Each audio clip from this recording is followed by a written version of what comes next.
When I was out working on the book, I went to Google X and met with Astro Teller, chief astronaut at Google X. Astro's an amazing guy. And I was going over my thesis with him, and he went over to his whiteboard, and he drew this sort of crude little graph. The blue line across the middle, you'll notice it has a slightly positive slope, but it's very gradual. I said, what's that, Astro? He said, that's the average rate at which human beings and societies adapt to change over time. It has a positive slope, but it's gradual. Then he drew that white line. I said, what's that, Astro? He said, that's technology. So at the left end of that line, if you lived in the 11th or 12th century, at the left end of that line, we forget you could go a whole century without your bow and arrow getting better. There was no bow and arrow 2.0 between the 11th and 12th centuries. But then we got Copernicus and Galileo and Da Vinci, as Walter will tell you, and the scientific revolution, and then Jobs and Microsoft and Gates, and the line starts to go due north. And then Astro drew that little diamond there. I said, what's that, Astro? He said, that's where we are. We're at a place now where technology is simply evolving under Moore's law faster than the average human being in society can adapt. Then he went over and got another magic marker, and he drew a little dotted line. I said, what's that, Astro? He said, that's learning faster and governing smarter.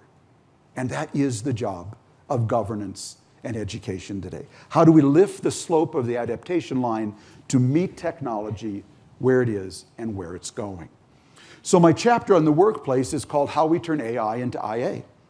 How do we take artificial intelligence and turn it into intelligent assistance, ANCE, intelligent assistance, ANTS, and intelligent algorithms so more people can learn faster and govern smarter?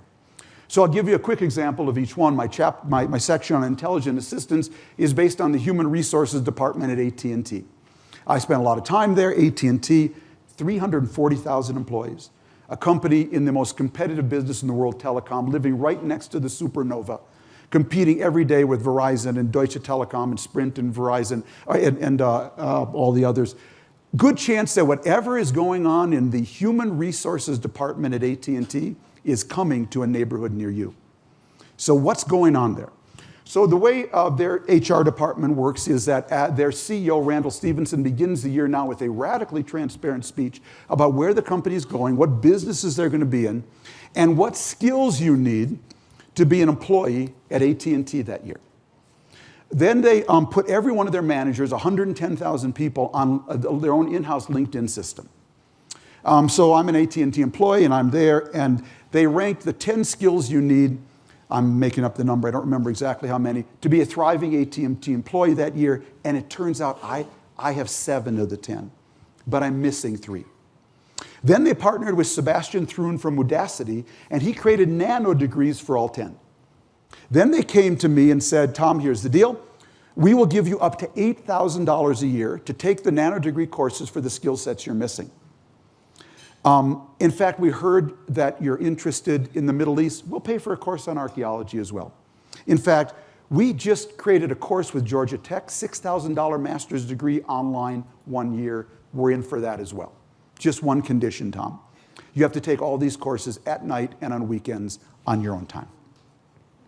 If I say to AT&T, I've actually climbed up one too many telephone poles, I'm kind of out of here. That's not how I want to spend my weekends. AT&T now has a wonderful severance package for me. Okay, but I won't be working there much longer. Their social contract with their employees is very simple. If I take those courses and build my skill sets according to the direction they think the company is going, their bargain is they'll offer me the new jobs first, not to go outside. Their social contract with their employees is very simple. You can be a lifelong employee at AT&T, but only if you're a lifelong learner. If you are not ready to be a lifelong learner, you can no longer be a lifelong employee at AT&T, and that is the social contract coming to a neighborhood near you.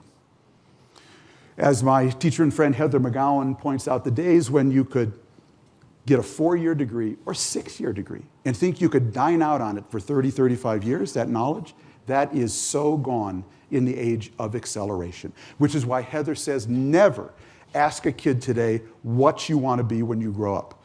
Because unless it's policeman or fireman, it ain't going to be there, okay?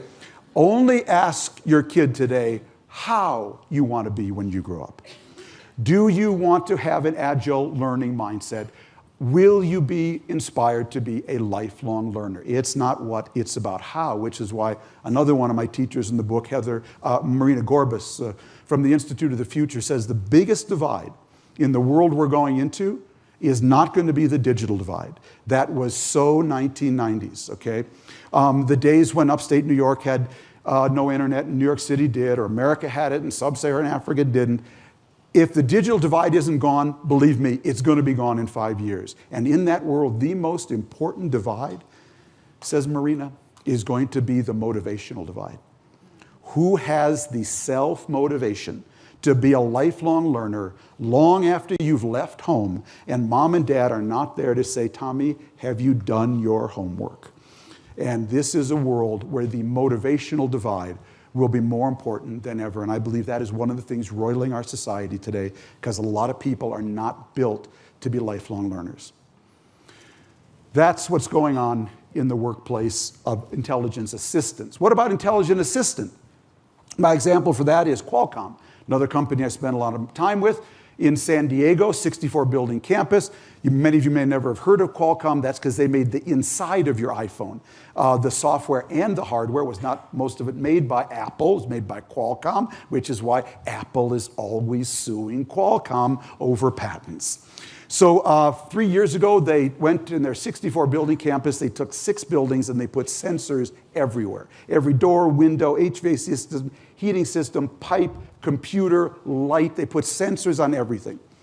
Then they beamed all that data up to the cloud, up to the supernova, and then they beam it down now onto an iPad with an incredibly user-friendly interface for their janitors. So if I leave my light on when I shouldn't, or my computer bursts, or a pipe goes off over my head, the janitors there know it before I do. They just swipe down to see who to call to fix it or how to fix it themselves. Qualcomm has turned their janitors into maintenance technologists. Their janitors now give tours to foreign visitors. What do you suppose that does for the dignity of a janitor? Because he or she now has an intelligent assistant enabling them to live and learn faster. Last example, intelligent algorithm. My example of that is the partnership between Khan Academy and the College Board, the people who administer the PSAT and SAT college entrance exams. We all know the story. In 11th grade, you have to take the PSAT as practice exam for the SAT to get into Harvard or Yale or wherever we want to go.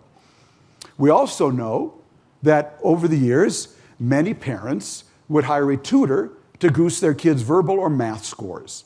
If you came from a family or neighborhood where people could afford to do that. A completely rigged game. A completely rigged game, because if you came from a family or neighborhood that couldn't afford it, you were at a total disadvantage.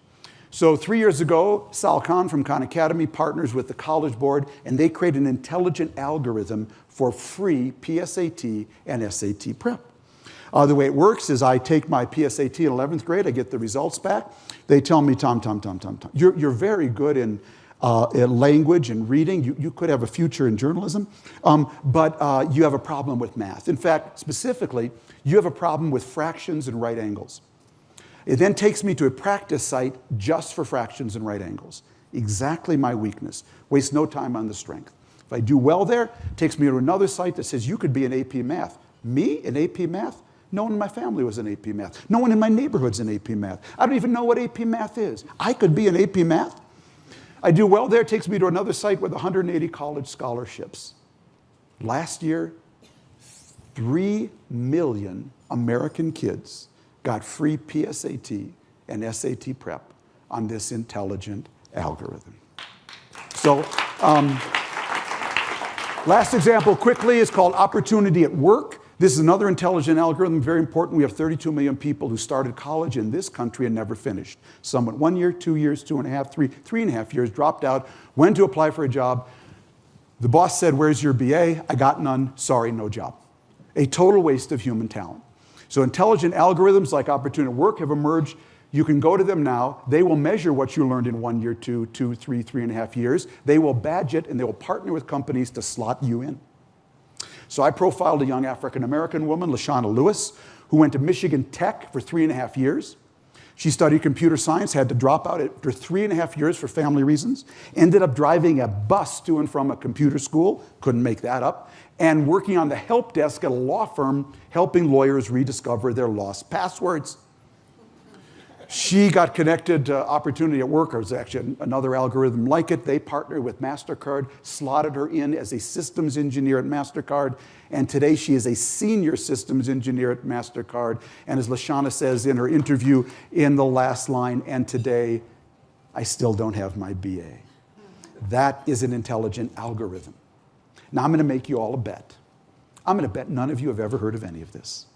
And that's because you were following our last election, where Bernie Sanders' big idea to help people on the road from education to work was to tear down all the big banks.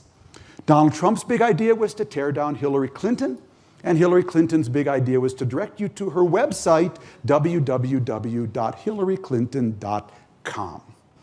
The fact is, there is massive innovation going on in this country on the pipeline of education to work, so much so I almost thought of writing a book just about that. And no one is telling anybody. In fact, there's so much going on that nothing has to be invented. Whatever you can think of, I will show you somebody's already thought of it and is implementing it. But no one is telling people about it.